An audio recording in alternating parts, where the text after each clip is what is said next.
that, we do have quite a bit of new members this year, so we want to take the first opportunity to go around the room, introduce ourselves and our roles on the committee. And since Scott is doing pretty good at it, I think we'll start at that end. Sure. Scott Rickenbacker, Director of Construction for the school district, the liaison to this committee. Hi, I'm Susan Millay, Executive Director of Business Services at the district, and I'll be doing the presentation tonight. And I'm Tracy Adams, Director of Procurement. I will be assisting Susan with the presentation tonight. Stephen Hort, ESSI. I was here last year. I had to go to Naples for 9 months for a project. Glad to be back there. I'm Russ Ringland, new to the committee. Welcome. Thanks. My name is Ayub Aldo. I'm administrator. Jacqueline Brown, I'm a registered interior designer, I do commercial and residential. I'm not new to the committee, and I have a kid in the district. Bob Taylor, architect, ADG Architecture. I think it's my third year here. I'm Frank Stout with Myers Structure, nominated the committee. David Hume with Johnson Engineering. Well, Wes English, retired. I got a kid in the district. Ryan Richards, partner with RG Architects, and I've been on the committee most of my adult life. Not getting off. Darren Watkins, I'm a civil engineer with Thomas Marine Construction. I've been here just as long as Brian has, minus a couple years. Scott Wolf, do real estate places, and one daughter graduated from Cypress High, and one who's gonna graduate this year, hopefully. Oh, good for you. Kathleen Morgan, Lee County School Board, and I'm the liaison to this committee. Noelle Vellum, I'm a civil engineer with Avalon Engineering. This is my first year in the committee, and I have 3 kids in the school district. I'm Clarissa Parodi, I'm with ADG Architecture, and I heard you have a lot of fun here, so I'm here first year. Trent Schwartz, CPTI. I guess I've been in here about a year right now. I have 3 little ones in the district as well. And that's Julia. Julia is our board committee secretary. She's the whip. A little bit on the housekeeping items, I think they have changed their protocols a little bit. They want you to check out through the front door. I know we usually take the shortcut up the side here. Apparently that's now frowned upon. And they even want your little yellow stickers back, I guess. So a little protocol change from our last go around. But with that, our next item on the agenda is the approval of the minutes from May 2021. God, that seems like ages ago. But obviously we have quite a bit of new members, so you can plug your ears here. I don't know if there's any committee comments in the committee on the old minutes when they did come out, but I think it's more as a formality at this point. So can we get a motion on the minutes from the last meeting of last year? I'll make a motion to approve the minutes. Thank you, Darren. Second. I'll second it. Thank you, Jackie. All in favor? Aye. Any opposed? It appears to be unanimous. So we do have approval of last year's minutes. We have quorum, which is really nice. And then the next item on the agenda is the election of chair and vice chair. So if anyone wants to let me off the hook and take a year off, I'd greatly appreciate it. But other than that, do we have nominations for chair or vice chair for the upcoming year? Basically, do anything with that. I think you look pretty good Oh, at it. yeah, can we make a formal recommendation to? Please, Jones. Who was vice chair last year? I was. Kevin. That working? Ryan, who? You, me. Oh. I second it. Well, I think we have to. We're gonna do one at a time. One at a time, okay, there's a motion for me to remain at chair. I guess I need a second from that. Well, first, are you willing to retain the position? I'm willing to retain. If I wasn't, you would have heard of it by now. All right, I second it. Is there any other nominations from the floor?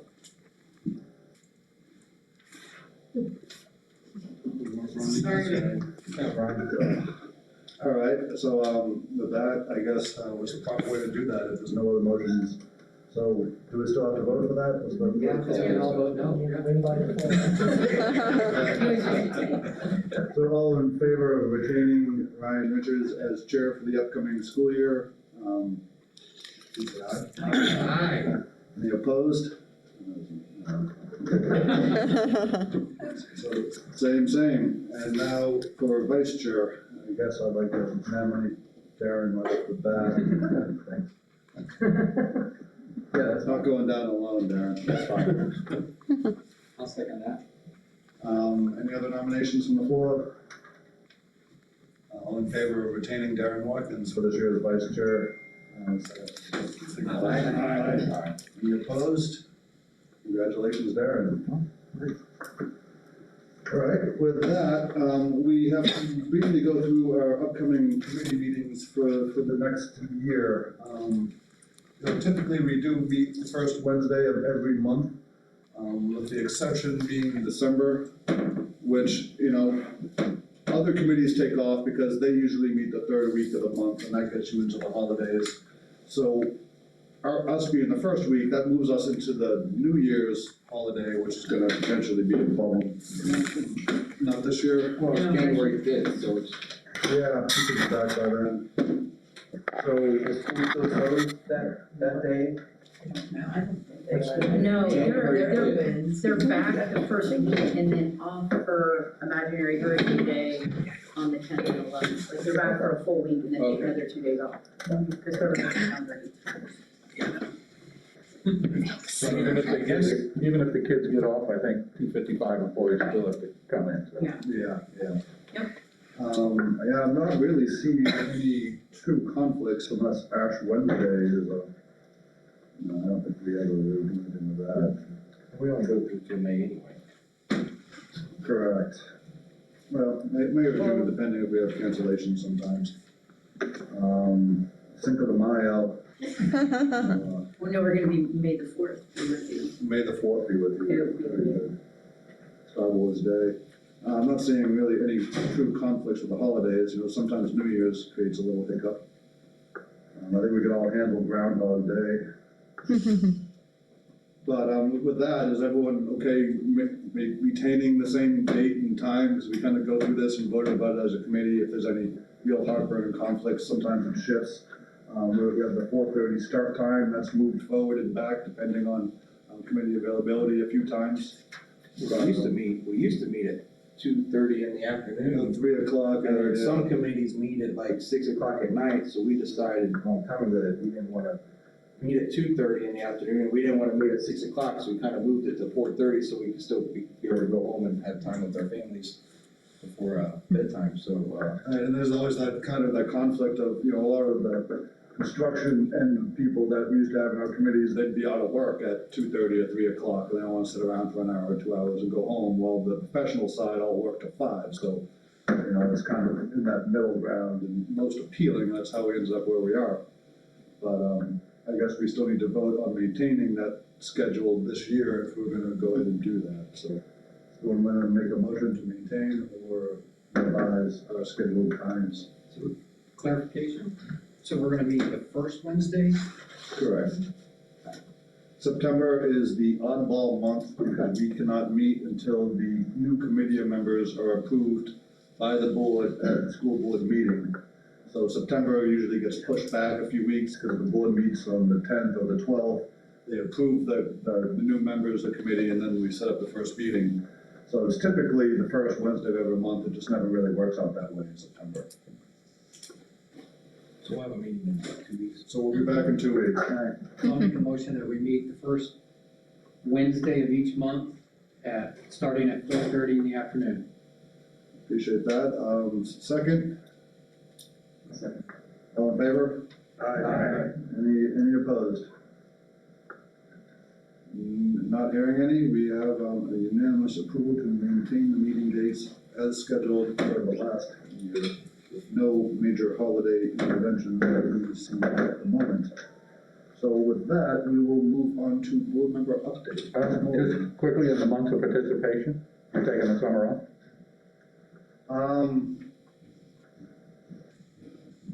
We we have and we haven't. I don't know if we wanna make that decision right now. I know a couple of years back, later in the year, we made the decision just to keep going through summer because there was a lot of items on the agenda, a lot of things to do. Last year was a little bit slower. Do we need to make that decision now, you think? I would suggest that you take the summer 2 months off, simply because it's a push time for most companies, especially with district work. And we had a lack of participation at many of those meetings. Many times we didn't even have a quorum, so. Right. That would be my And we have had suggestion. some snowbirds on our committee and people that are just back in Ohio for 2 or 3 months or things like that as well. So we'll kind of maintain the status quo of not meeting in June, July, August, and then starting again in September next year. Should anything come up that's open to revision at a later date, should there be need for meetings at that time. So you're looking at me? Yes. Okay, Board member comment. yeah, so 2 things I want to talk about. First of all, superintendent search update. I don't know how many of you received the survey. Well, first of all, we are looking for a new superintendent. We're doing a national search. Ray and Associates is the firm that's handling the process for us. A survey is on the district website, open to community members. I think it lists 37 characteristics of superintendents and asks respondents to select, I think it's 10 characteristics, and then there's a open comment, you can say whatever you like. That's open, I think, until the 7th of October. Next week, we have organized, I'm going to say 24 individual survey groups. So it might be the Foundation for Lee County Public Schools, it might be all the elementary school teachers, or all the middle school teachers, or just every community group that we could think of that would have an interest in responding or participating in a discussion with Ray and Associates about their expectations for the new superintendent, the attributes that we are looking for, et cetera, et cetera. So I'm sure, and actually one is for advisory committee, so I'm sure you guys will be getting an email letting you know that there's a particular date and time for you to participate. And then after that's done, Ray and Associates will compile what they call a candidate profile. So they're really looking for, out of these discussions with all of the community members, people in the schools, the board, what are the most important things that people in the community think we face going forward? What is the skill set or character attributes that that person needs to be a successful leader in Lee County? They will draw up what they consider to be a candidate profile consistent with what they've learned. The board will approve the profile. The profile will be used to announce the superintendent search, so that will be done in October. The projection is that, the timeline we have set up is pretty aggressive, but approximately January, we will be in the process of interviewing and making a decision about the next superintendent. So that's the update on the superintendent search. The second thing I want to mention to you is we have a new Surgeon General in Florida. The new Surgeon General has issued a new emergency rule with respect to COVID in school settings. So the changes primarily are schools may adopt a requirement for students to wear masks or facial coverings as a mitigation measure. However, the school must allow for a parent or legal guardian of the student to opt the student out of wearing a face covering or mask at the parent or legal guardian's sole discretion. And then the second change is protocols for students with exposure to COVID. Schools shall allow parent or legal guardians the authority to choose how their child receives education after having direct contact with an individual that is positive for COVID-19. So right now, you're contacted, your child is quarantined or tested. The new thing is that the student is allowed to attend school-sponsored activities beyond school property without restriction or disparate treatment, so long as the student remains asymptomatic. And secondly, if the student cannot be quarantined quarantine for a period, quarantine the student for a period of time not to exceed 7 days from the date of the last direct contact with an individual that is positive for COVID-19.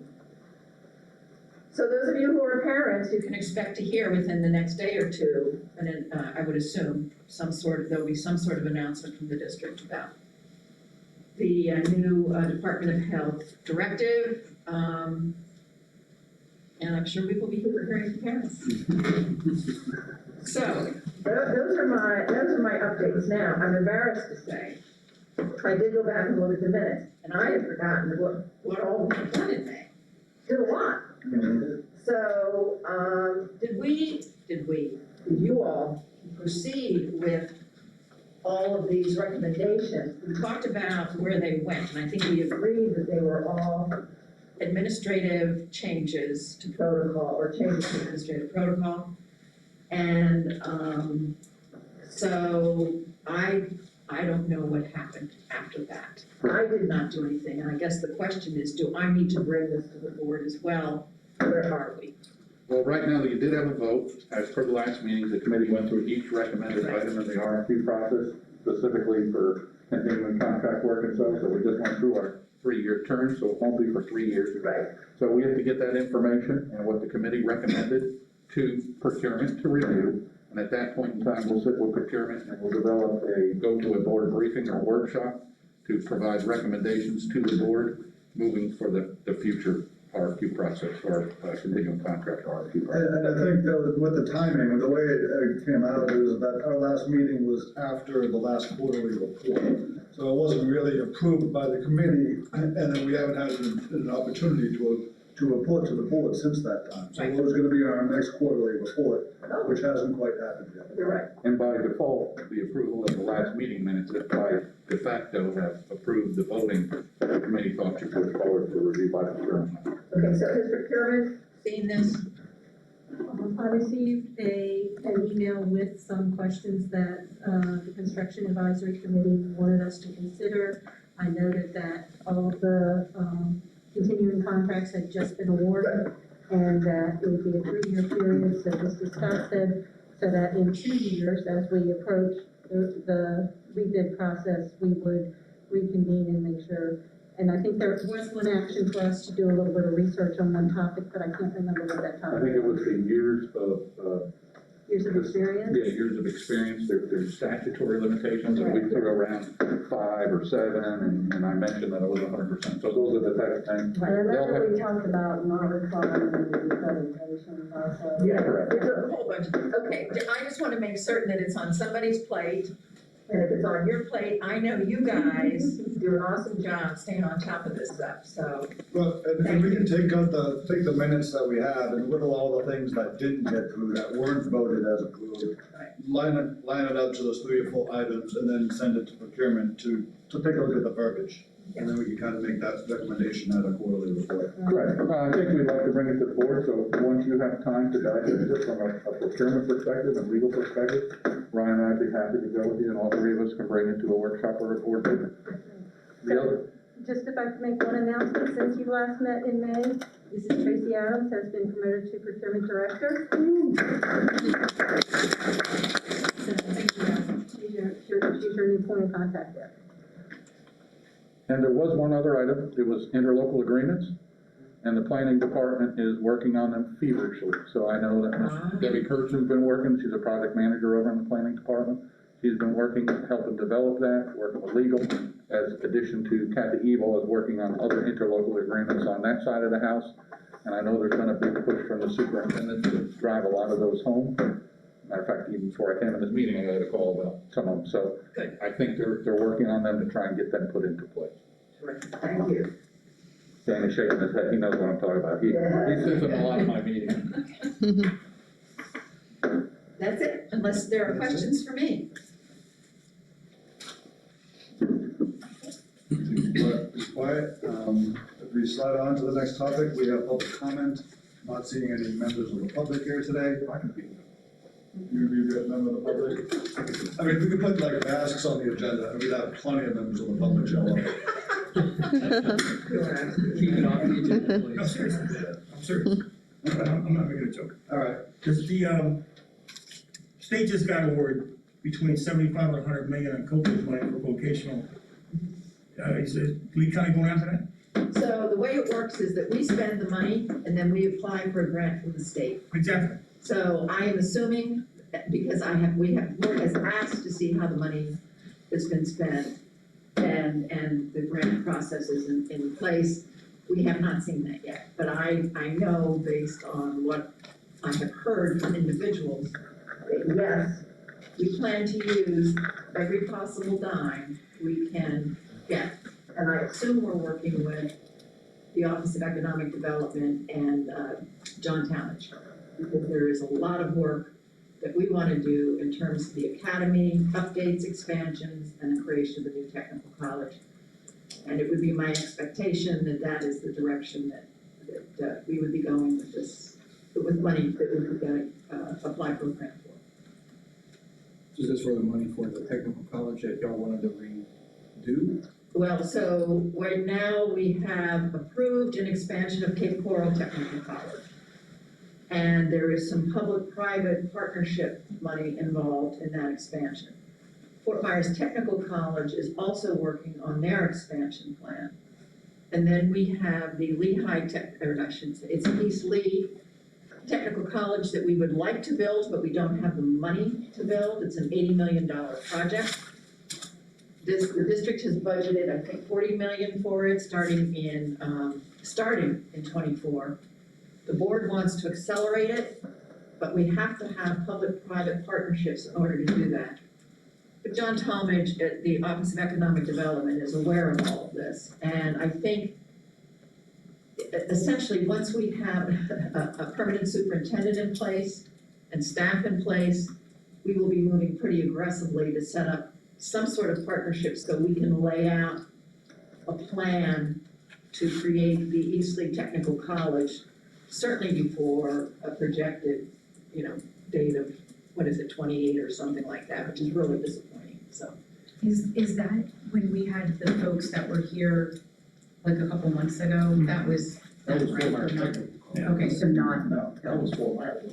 I thought it was Cape Coral too. Well, they go- Wasn't- Yeah, the only time- We currently have a $12 million update of Fort Myers Technical College now, which is underway. Right. That RFQ has occurred, the design is already in place, so that's one phase of it. There is talk of a technical vocational high school college Right. that unfortunately wasn't budgeted in our 5 to 10 year monetary program, so they're compressing things, they're trying to bring it forward. And the amount of money that Ms. Morgan was speaking to, obviously, we don't have the full 80 million to support that with the rest of our K-12 builds, safety, security, infrastructure, and technology.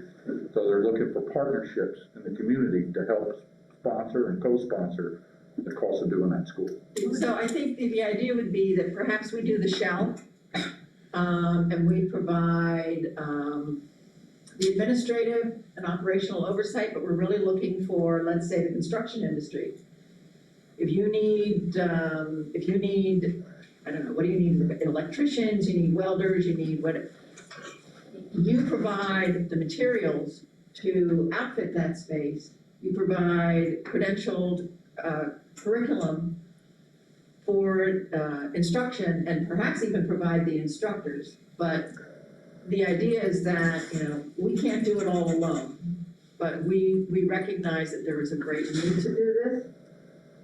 And so we're hoping that if we can get to the point where we can lay out a plan that those who are interested in making an investment, they would be interested in coming on board, so.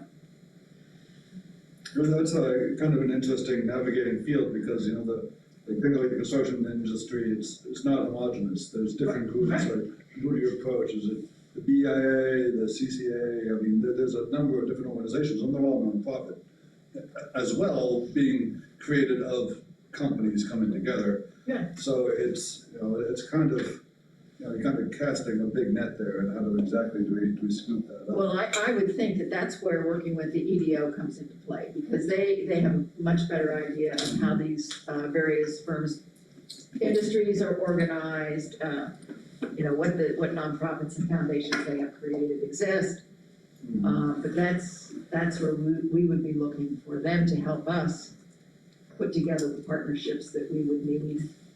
And they know what the need is in the community, more than we do. I mean, they do all the research, so they know to whom they should be reaching out in terms of the 5 to 10 year plan. And we do have a good bit of that info. You just look at the backlog of people trying to get into Fort Myers Tech or Cape Coral Tech, and you can see which industries are clearly in need of expansion and demand right now. Well, but one of our biggest problems is for example, Fort Myers Technical College has an electrical program. Can't get somebody to teach the program.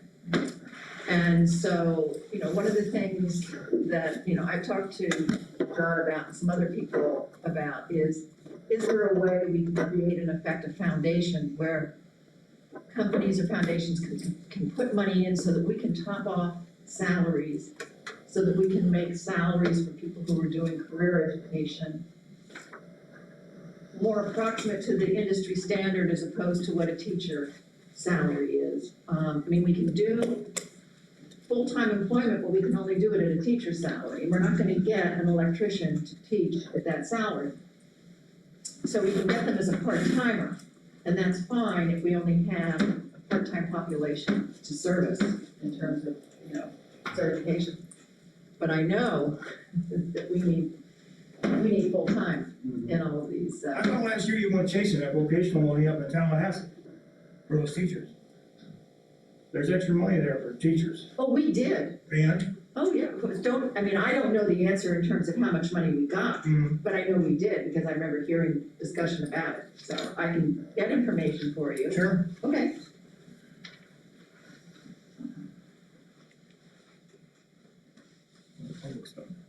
You don't have to use the public comment for that. Just give the order for that. It might not have been You could good. have just tagged it on to program. I just felt like I should do that because there was nothing there. All right, with that, we'll move on to the prime program of the evening, the prize fight, I guess, the small business enterprise policy presentation. Thanks, everybody, for allowing us to participate. Again, Tracy Adams and I, Susan Malay, developed this presentation. You're our pilot group for this evening. The history behind this is that the board in February approved David's direction to go ahead and develop a small business enterprise policy. So I'm going to launch this discussion and get feedback from you guys to hear what your recommendations are on how we can optimize this and also to take this on the road to others. So thank you for being our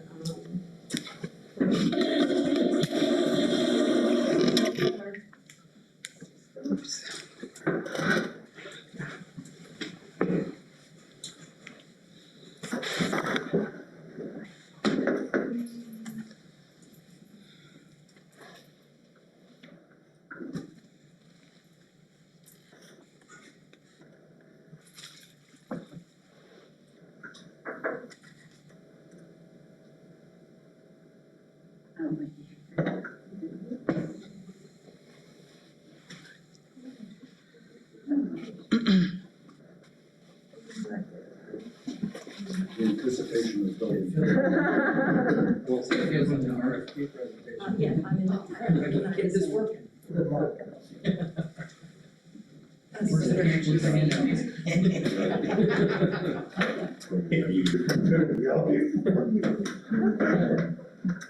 So, we're gonna talk about the what, where, when, why, and how of a first ever small business enterprise program for the district. So we're really excited to be rolling this out.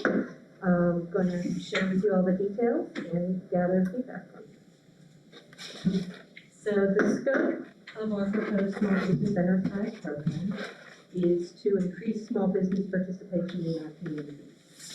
We would like to have increased number of contracts go into our small businesses. And some of the ways that we would do that is we would hope to have specific contracts targeted for small businesses. So there would be, qualifications as a small business, and then you'd be able to bid on that work. Some of the drivers for doing this are we want to increase competition, and we also want to increase our workforce opportunities. So the more we can help our local small businesses grow and develop by entering maybe into government contracting for the very first time, they would gain skills and then sharpen their skills, and then for the larger companies, they would then have additional resources right here in our community that they would be able to tap into, because the small businesses would be familiar with district processes, et cetera. So what is the criteria for the program? And that is going to be developed after we get the board to, the public first to approve the policy, then the board will approve the policy, and then we will establish a committee that will define the specific criteria for what is a small business. That's the real question, right? What defines small? So, size of the corporation in this program is what would drive the definition of small, and that might be a combination of revenue or income and number of employees. So that's to be determined. But with whatever we choose, we're not going to make up our own stuff on the fly. We're going to model this after state and county programs. Lee County has a program in place. The state has a program in place where you can register to be a small business. And to be honest, right now, when Tracy and her team issue solicitations, they go to the county small business and minority business list, the state and small business list for Lee County, and we share that information with them. So we've been doing that for a little bit, but this is a focused initiative to target engaging local small businesses. A lot of people will ask, so what's the difference between a small business and a minority or disadvantaged business, right? So we hear a lot about those different kinds of certification for organizations. So a small business is based on size, a combination of either number of employees or dollars, like the revenue that is generated. And in the construction industry, we're cognizant that just because you might build a school, the pass-through and all the materials you have to buy and pay for, that's not true income. That might be the process of your business. So all those things will be taken into consideration. And this is currently the model that the district is pursuing a small business program. There is a potential for us to grow into a minority or disadvantaged program. So a minority or disadvantaged program requires certification based on ownership status. Are you a woman-owned company? Are you a veteran-owned company? Are you a minority-owned company?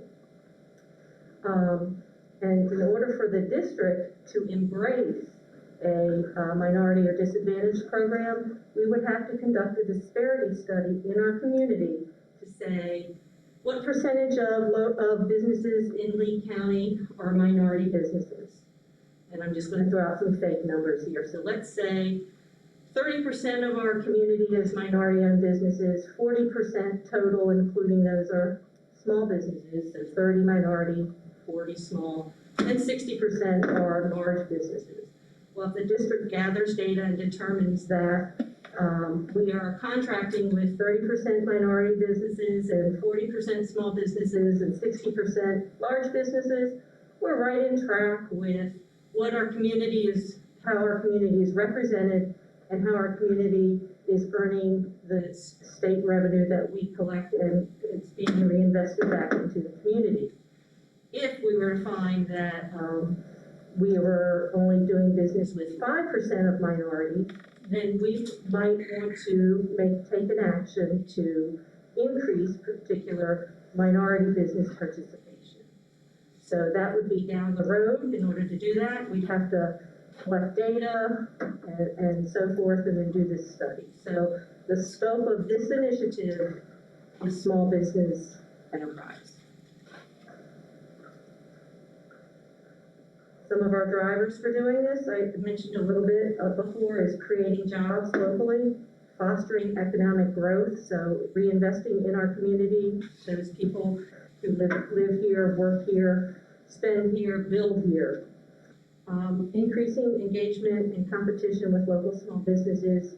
Competition is what we're looking for. We want to see increased competition because that's healthy for the district, that's healthy for awarding taxpayer dollars. And then it also is healthy for growing local small businesses. Another big driver for us is reinvesting our sales tax revenue. So in 2018, we passed the referendum for half-penny sales tax, and that money was specifically targeted for 4 categories: construction, maintenance, technology, and safety and security. And so we are aggressively building schools and doing all those things that we couldn't do for 15 years while we had no capital income coming in. So you know the number probably, we grew, let me see if I can get that right, 20,000 students in 10 years. 20,000 students in 10 years, that's 20 schools. We didn't have any money to build schools. We are overpopulated in many of our schools, even having opened 4 or 5 schools within the past 6 years. So we still have portables at a lot of our local campuses. Pardon? Pardon? We picked up, what, 6,000 seats? Yeah, we've averaged in 2008, when the market dove, we've averaged 1,200 students every year since, even in the economic downturn. Yeah, but have we, since the sales tax increased our seating capacity by about 6,000 students, I think, so we're making inroads into the number. We are. But we're not there. How much in that tax, how much leave left in that sales tax? How much was collected? So if we could get through this, I can then, tomorrow night I'm presenting to the ISLAC committee what those numbers are. It's pretty substantial. And so I can take a peek at those slides. I don't want to pull a number out of the air without, I was practicing for this one, not for tomorrow night yet. So That comes up for revote, right? it's a 10-year program, and it was approved in 18 and started collecting in 19. Sure. So in 2029, we would want to be postured to determine if we still need it and if we want to go out for it again. All right, so you've heard a little bit from me, and now I want to hear a little bit from you. What additional benefits do you think we would realize if the district were to embrace a small business enterprise program? Can I start? Question. What is the role in establishing this program? Is to introduce it into the construction aspect, new construction, remodeling, maintenance? What is your, All of the above. So we have small businesses who sell product. We have small businesses who are supporting, typically 80% of the small contractors are in the construction industry. So less than $200,000 project. No, Otherwise, you're gonna require the bonding. that's wrong. You're looking at probably $1 million or less. A small business, okay, so there's the threshold, dollar amount for the threshold for Yeah, those. that's right. Hasn't been established yet, and actually, she's not finished with the presentation, so just sort of like a pause in the moment, but that's fine. Well, I know Dade County's been inside out. I worked over there for quite some time. Great. So the question was, what businesses are you targeting? We're targeting all small business, janitorial services, or people who are manufacturing hand sanitizer, which we are in need of. And, so it's not a focused industry. We do know that 80%, I think that's the number, of small businesses are in the construction industry. So they're typically subcontractors to the large firms performing drywall, electric, plumbing, HVAC, right? So getting them more business, more talent, so that you would have more the larger businesses would have more resources to tap into. So the question that I'd like to hear from, a response from everyone is, what benefit do you as business owners think that we would realize that I haven't listed that would be advantageous for the school district and for local businesses, small or large? In Lee County, they changed the rules for finding new contractors, and they made bigger districts and bigger territories for DOT maintenance. Mm-hmm. And they made the area so big that they only got one contractor, which is P&T, to bid on it. So that was their bid.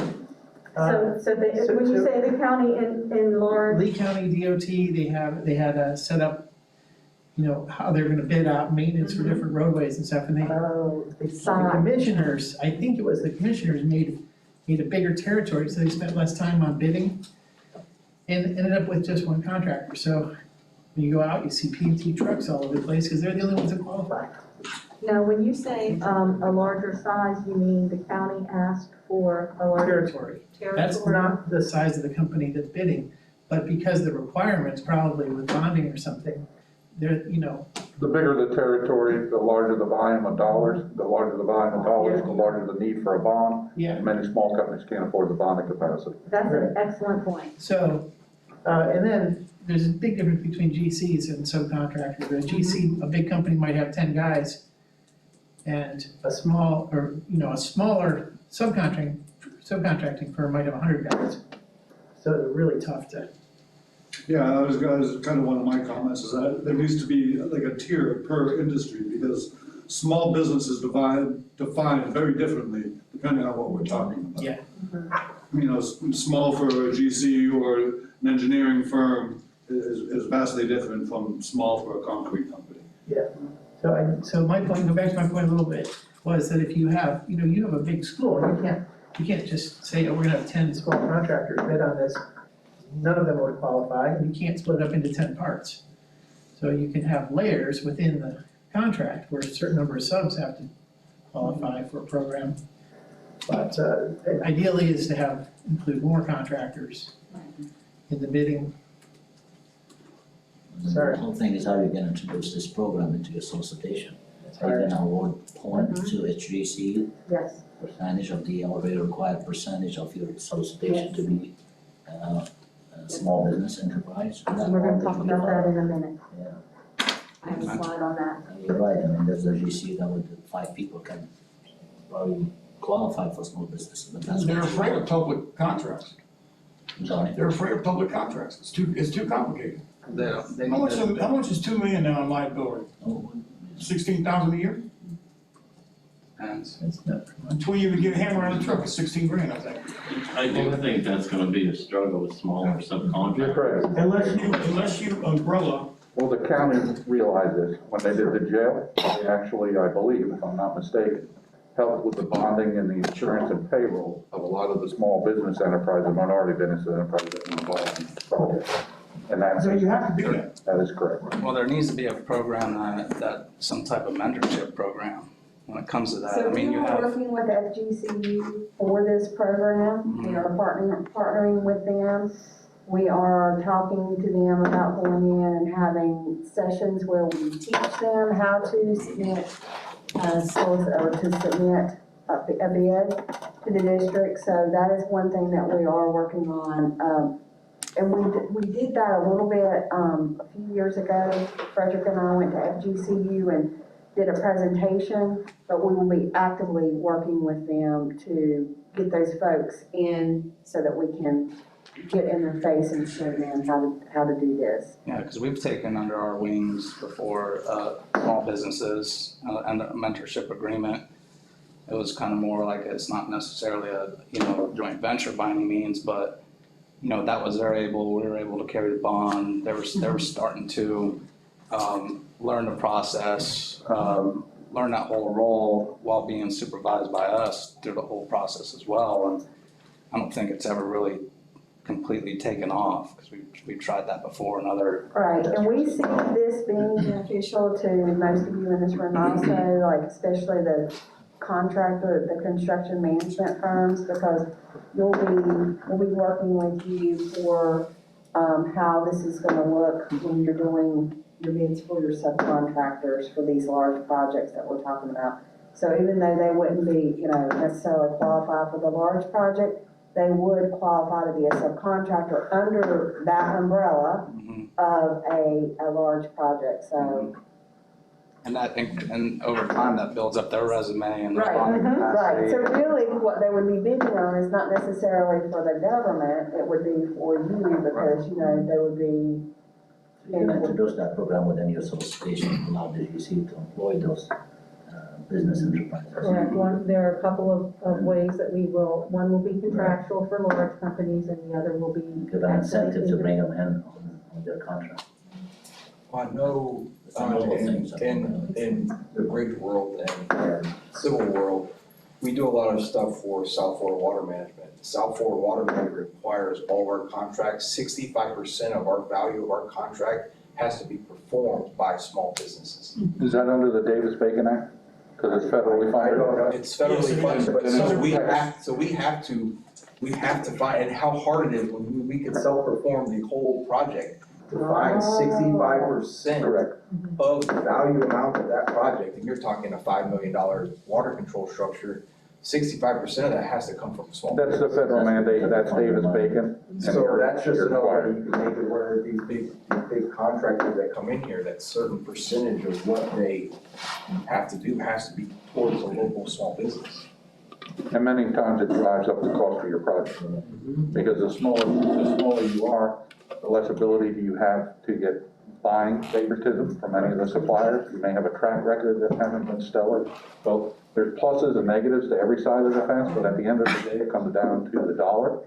And We never necessarily said it had to be a local small business, so either it could have been a small business from 4 counties away, And that would but it defeat just the has to be a purpose of, small business or a minority small business. that would defeat the purpose of the invested in our, But So we're not 100% focused only on, so we are talking small businesses. Local is not a part of it, but we anticipate what we're going, where we are going to target is using, within our immediate county or 3 counties. Yeah, because what's happened in the past on these programs that I've experienced is you bring kind of a mentorship or a small business in there, and they're not qualified, and then they find loopholes. So it's like, how do you provide a program that holds them accountable and runs them through the whole program instead of you just saying you hire them and on paper that's there, but we're still doing the work. So there's got to be some other ways to. That's what I'm saying, there needs to be. I went through this in the New Jersey schools program before I came to the district 17 years ago. And that is exactly what we realized. Exactly. We had people sitting on the curb while the work was done by the others to get the work done, and it was charged to the state. Yeah, so there needs to be some checks and balances on that program for sure. Currently we have a project, the Tobler and OAK joint venture of Franklin Park. John Tobler's company, I wouldn't believe, would be able to bond a project of that size. They're joint venturing with OAK, which provides them with financial support, I'm sure, and bonding capability. That's the first one out of our hopper that we're trying. I know OAK and Tobler's done many Other projects, Yeah, not for the district, but even for the county and a lot of other municipalities. That's a great example of a successful joint venture or partnership with a large firm and a small minority firm entering, and it was kind of a big success story for Franklin Park to be awarded, and actually John Tobler went to Franklin Park. So it's a pretty great story that that is the team that will be rebuilding that school. Well, I want to honor your time, so I want to try and get through the next couple slides. I do have another slide where I'm going to ask for engagement just like this. This is exactly what I'm hoping for, is to hear feedback and how we need to shape. And also, I'll remind you that when this board policy, I anticipate this board policy being passed in December, that come January, we will be looking for committee members for the Small Business Enterprise Committee. And so those of you who might be interested, especially if you have some experience, it would be welcome to have your subject matter expertise join our committee. Okay. All right, so the next question is answering the question of who. So here, our business partners will be impacted or participating in this. So small companies, we're hoping that they are going to grow and diversify in the fields that they're working.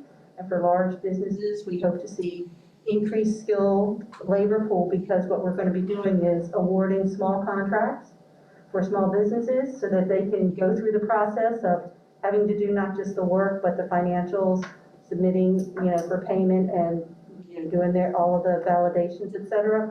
So again, the labor pool should become more skilled And that would in turn help the large businesses who are looking to partner. Tracy and I have met with the Small Business Development Center. We've had multiple calls with them.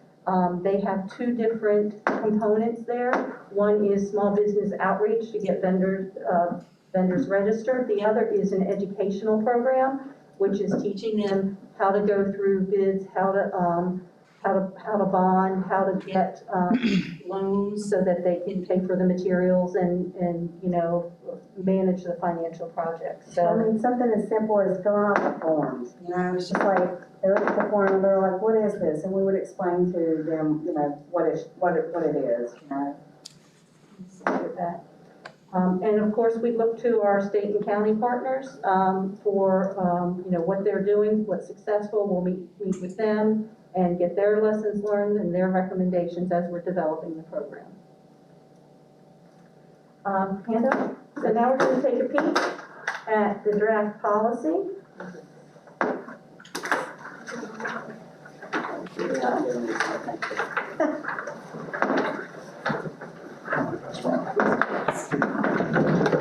Oh, Scott, you okay? Thanks, I didn't get up quick I enough. thought that was his head. No, man. Oh, you're back.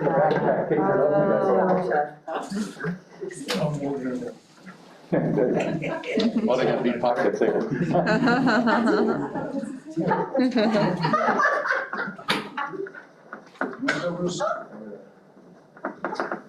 All right, so if everybody wants to just take a minute to read through this, I'm not gonna, we're not gonna walk through, but if you'll just take a quick minute to read it. Are you asking us to vote on this today or just? No, I'm asking you to take a look at it, then we're gonna talk a little bit more about it. The board will be voting on it in December. And so we can talk about it now, you can take it home, and you can provide feedback in the. Thank you.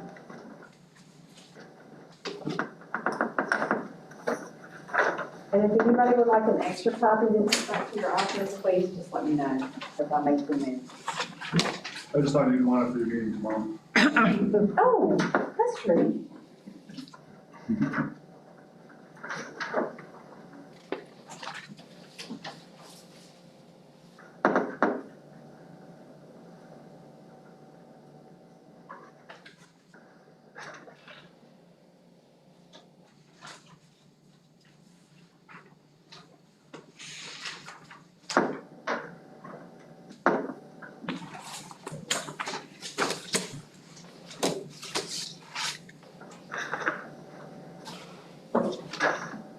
It should be noted that we do advertise 4:30 to 5:30, but pretty rarely we do make it out of here on 5:30. We try to be really close, and I know other people have other commitments. So you gotta go by all means. Sometimes we hang out for another 10, 15 minutes if the agenda dictates, but don't be shy about taking off if you have to.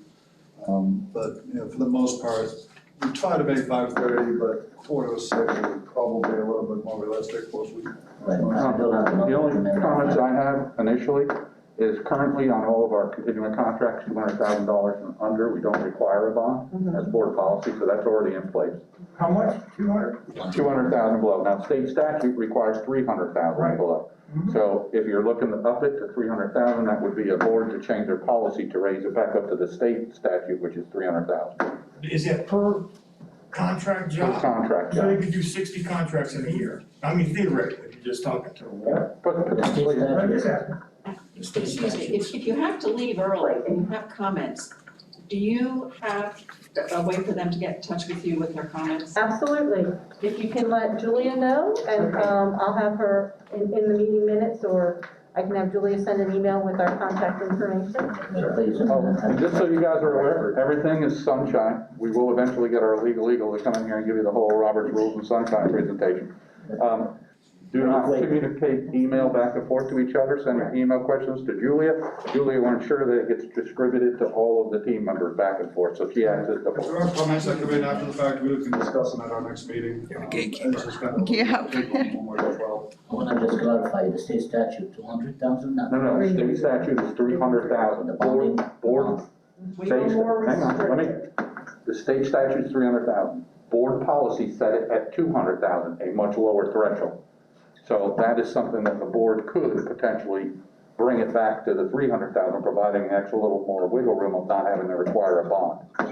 That comes with some exposure, but it's really the board's call. And then those projects are typically the smaller continuing services, summer jobs type anyway, so. Trailers, small kitchen renovations, things like that, carpeting, home tile. Especially with the cost of everything going up, it's like the same stuff. Yeah. But it would help with the small business It would big enterprises, time. but on the backside, there may be a possibility on a small enterprise where we don't have that security blanket to go after. Now, I can tell you in 15 years, I've never gone after anybody's bond, but it's an insurance policy, so. Yeah, I mean, making that change from 200,000 to 300,000 is probably just keeping up with the market. That's what I would rather say, it's like, you're not getting anything else out of it. Now, the small projects, now talking about construction, are handled by companies, construction companies that are in the miscellaneous service list or in the library. Once you're in the library, how you make sure that those companies are providing the services from small businesses? Or this is gonna be just for maintenance jobs that are independent of miscellaneous service library? So as part of the contract, it will say in there, obviously those contracts have already been written.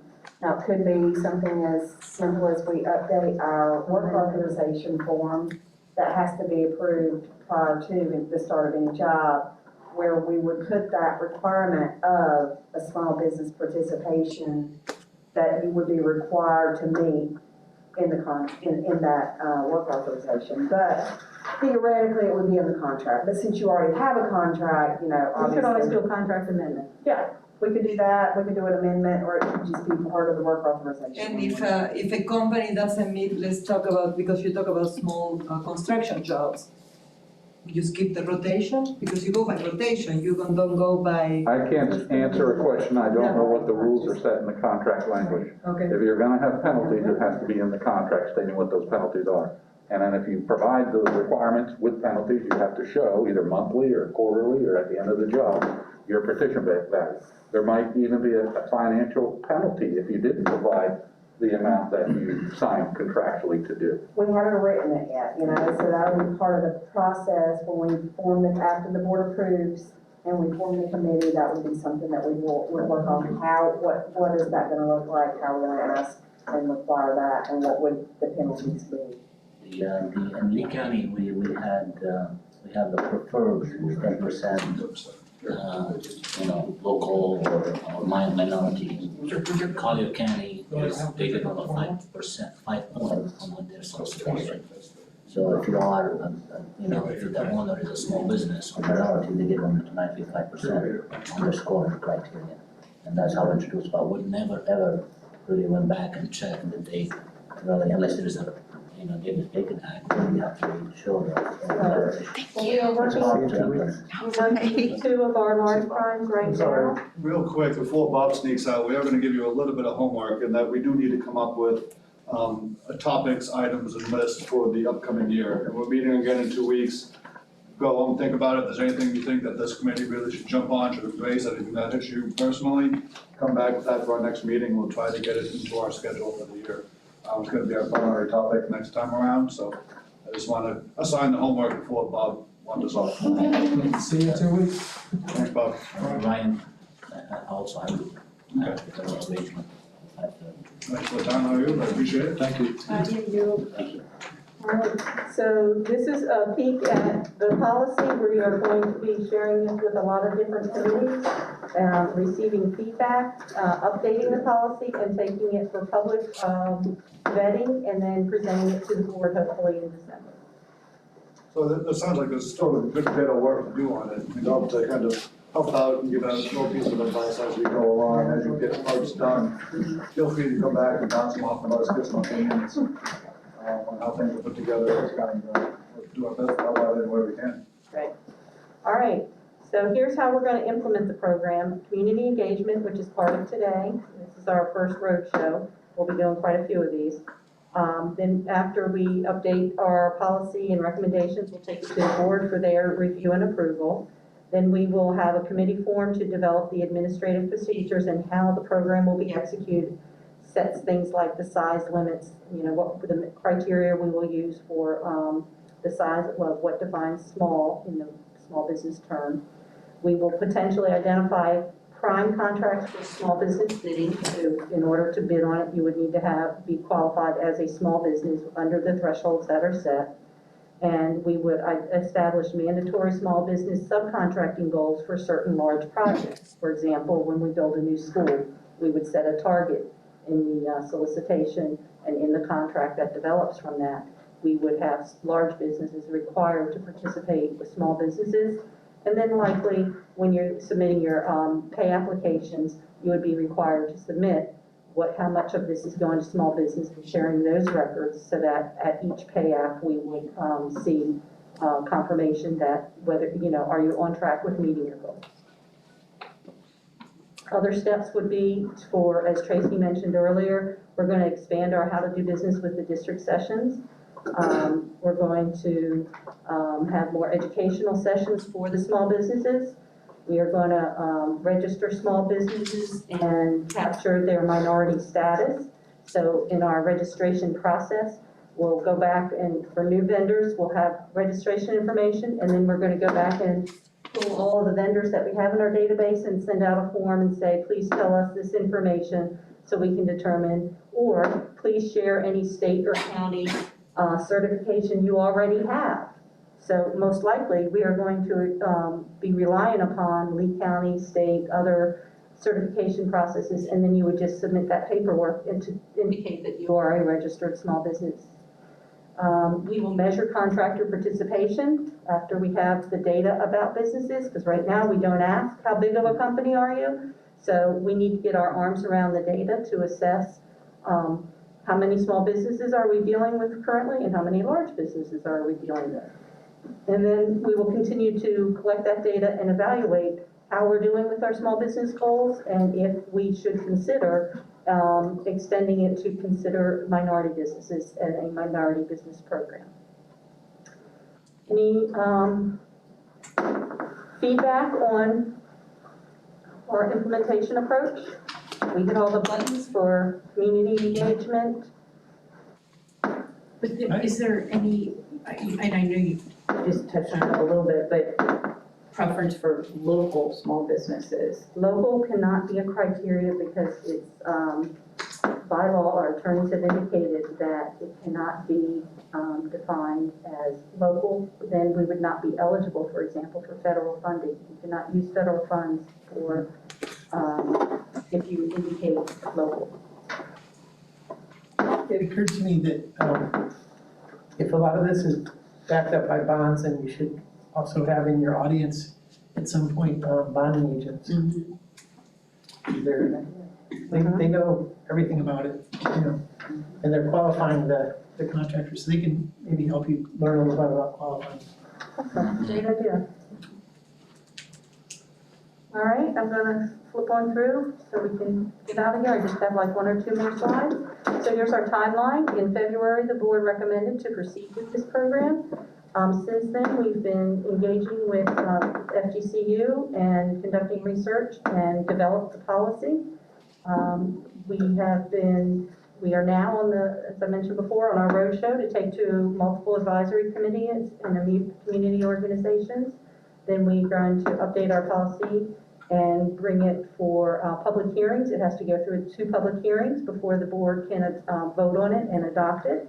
We're hoping to do that in December. And then starting in January, we'll form a committee. We'll start down that path of forming a committee and developing the administrative procedures for the program. And that's it. Any other questions?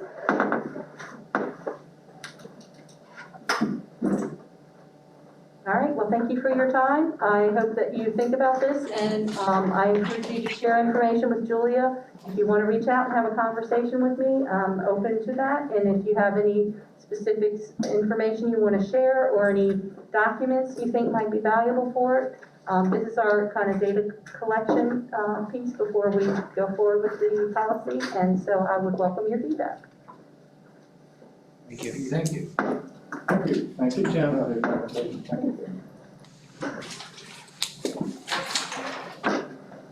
As everyone knows, some last minute questions or presentation, I think we kind of jumped in the middle and kind of let it go stream of consciousness a little bit much. Maybe add a question to the end.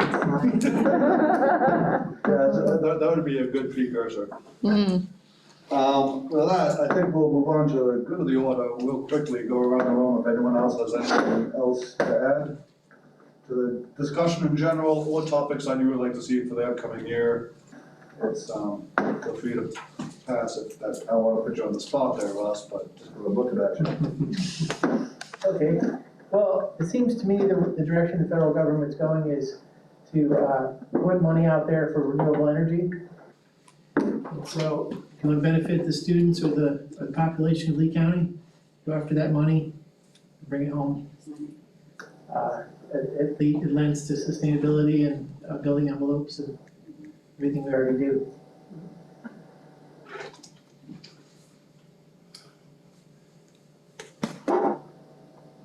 I'm good for right now. I like that we're actually gonna make some topics for next year, for this year. Right, and I'll kind of make a note of that. Maybe we can kind of focus on that in one of our upcoming meeting sessions on, what's available and what can be done reasonably without causing a maintenance fiasco for the school district. I know that's always kind of their long-term thing as well, so that's gonna be balanced delicately. I'm good, right? Good, Frank? Yep. Good. Energy. Energy? Yeah, you should teach it, we should teach it in the schools. Yeah. Now, I'm talking full energy, not partial. Well, then you've got to go to a different committee. That's, You gotta find a teacher. what's the committee on curriculum? Curriculum advisory. Yeah, Which one? Curriculum and advisory. Advisory. it's very similar, CA, it's the same, you just want to involve me. It's confusing, Dr. Bradley, you confuse me all the time. No, seriously, you're gonna do thermal energy, it's not, you might as well teach it, right? No, that's what I'm saying, that's where they decide the books, the learning, the models, everything for Sure, what the they do. next step up, FGCU has a major that focuses on just renewable energy. FGCU. I'm going to a dinner at FSW.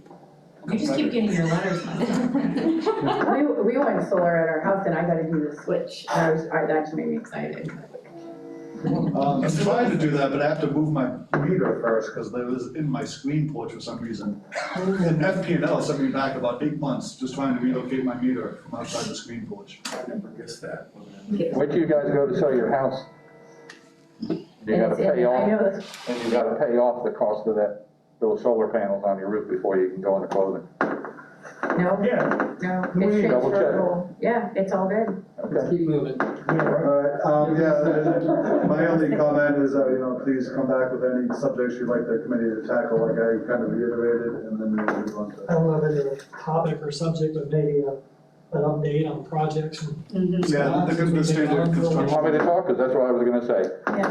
Lee County Schools, leeschools.net, you can go to departments, go to the construction department, you'll see full color slides of all of our jobs, large and small. In addition, you can go to the board doc site, you can bring up every month, I do a capital update, just did it yesterday, it's at the briefing, so I have it all the briefing. You'll see a full presentation of all the construction and maintenance jobs that are going out, and tomorrow night, if you got nothing better to do, watch YouTube. The ISOC committee talks about tax referendum and spending and all the capital projects and improvements from my division, from IT, from safety, from maintenance, so you get the whole gamut.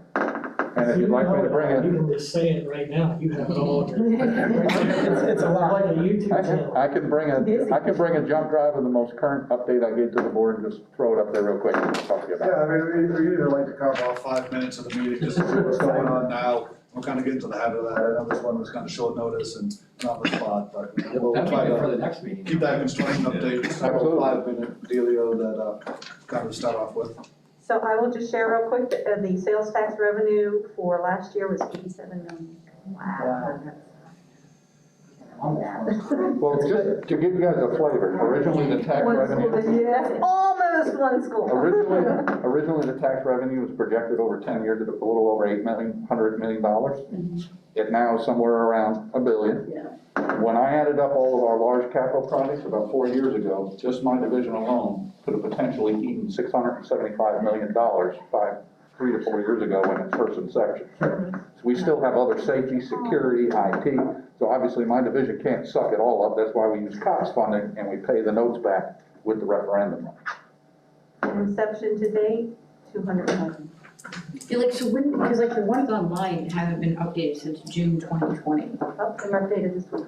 I mean, I'm, So all you have to do is click on the year that you can see year by year, so in the top right corner, the default year should be current year. I mean, I'm on the thing that it just says tax annual report, and it came up. Oh, that's the annual report, there's an interactive dashboard that has data uploaded, I'm not sure if it's daily or weekly. Okay, so that same location? Real quick, Noel, you're not getting away that easy. Oh, I don't think about it.